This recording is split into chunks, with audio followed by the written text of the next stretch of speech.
I've talked about Patriot Mobile's commitment to faith, family, and freedom. Have you made the switch yet? Support your values with your cell phone without sacrificing quality or service. Are you worried about coverage? Don't be. Patriot Mobile uses all three major U.S. networks.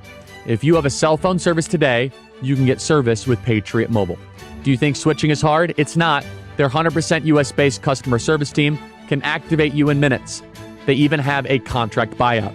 So go to patriotmobile.com/Kirk25 or call 972-PATRIOT. Use promo code KIRK25 for a free month of service.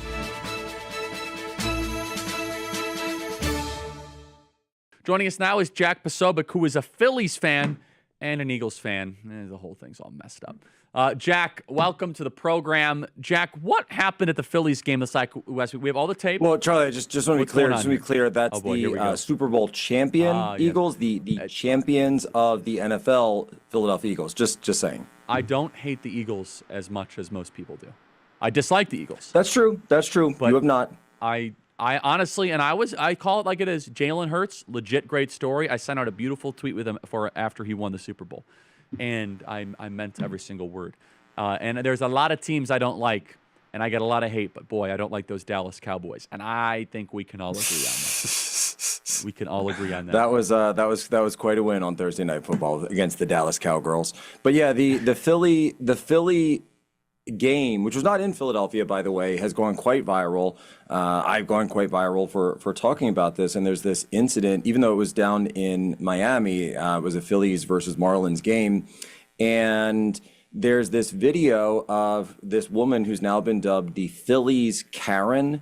There's been some people who have tried to look up her name, but I don't know that any of that's really been accurate, so I'll leave that off. But she's been dubbed the Phillies Karen, who they're going for a home run ball. Of course, everybody goes for home run balls at Phillies games. I certainly was raised, going for balls at Veterans Stadium. We used to call it the Vet back in Philly in those days.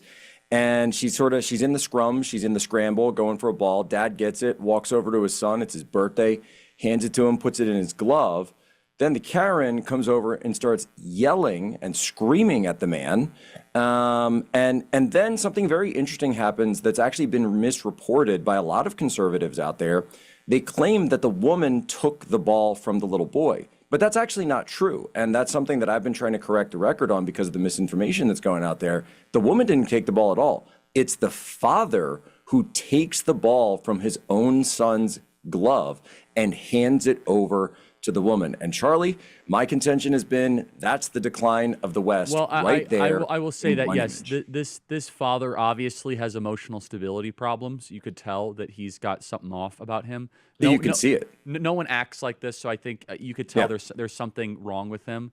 And it's not even a matter of de-escalation, just the way he did his hands. Charlie, I did do a little research, and I found out that this father, it turns out he's from New Jersey, so. Well, sure, that explains half of it, but not the whole picture. But there's the little shimmy shake. He's got maybe a little Aspergery type thing, and I'm not accusing him. You just kind of tell there's something that's not quite right there. This is just not a normal reaction. No, it's not a normal reaction. So maybe he was completely overwhelmed and intimidated by the situation, and he wanted to protect his kid by the tiny woman. What has happened next? What do we know about this woman who did this? So there's been a couple viral claims about her identity, and however, there's also been a few times where it's also come out where, in fact, women, because she's been so just turned into such a derisive figure, that actually the women who have been identified as this woman have come out and released their own messages to the public saying, no, we are actually not that person. My gosh, how could we be? And there's been companies that have been associated with her that it turns out it's actually mistaken identity. And they've even put out statements saying, no, we would never employ somebody like that. So I'm not even sure whether her actual identity is out yet at this point.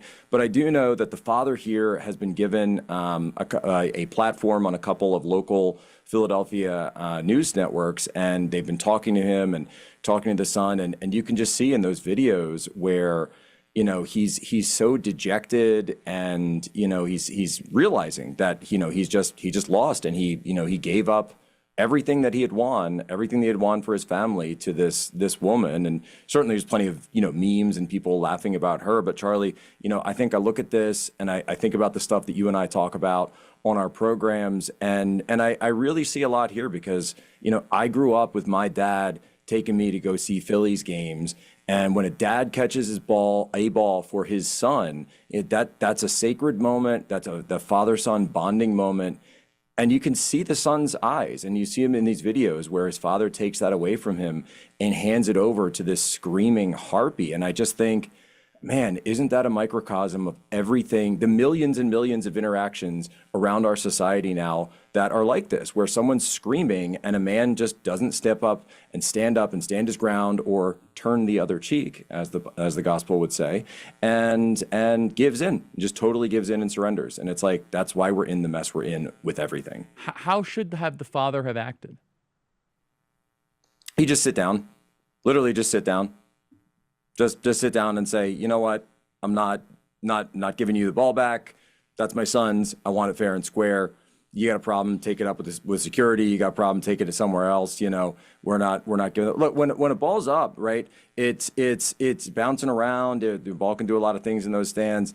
And once you have positive control over the ball, that's when it becomes that person's property. That's actually in the MLB handbook, but that's also just fair play. Everybody knows what a fair ball is if you've been in any sports at all. It's a fair ball until someone catches it and secures it. So he had caught it, he had secured it. Doesn't matter if she had her fingertips on it or her nails on it or something. No, you sit down and you say, you know what? Not interacting with you. Don't care what you have to say. Take it up with somebody else, lady, and you just break contact. You do you can do the old look at the watch move or whatever you want. Because I've seen a lot of commentary, people saying, well, what should he have done? What else should he have done?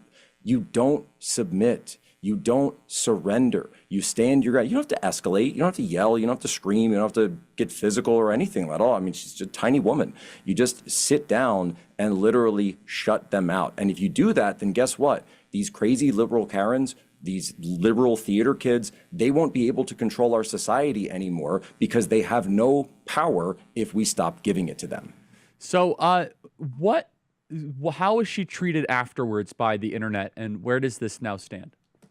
The internet is certainly no fan of the Phillies Karen. It's probably one of the most viral videos, viral memes out there right now. Yeah, you got one up, Cruella de Phil. I've just seen meme after meme after meme of her. And then again, a lot of, unfortunately, this is a kind of a common haircut for a certain phenotype in our society. And so people have had trouble identifying which specific Karen this is. But there's some other videos of her as well that have come out. And obviously it's a little lewd for broadcast, but she's actually giving let's say a one finger salute to a lot of the people who were in the stands, even at the game, who were booing her for doing this. Because even if this was a situation where, okay, maybe she had caught the ball or not, how many times have you seen a viral video of a guy catching a ball and then he sees a little kid, little boy, little girl nearby, even if it's not their kid, and you hand the ball to them? Right? Always. How many times have you seen that over and over and over? And that's a microcosm of the adults, of the moms and dads handing over our society and using that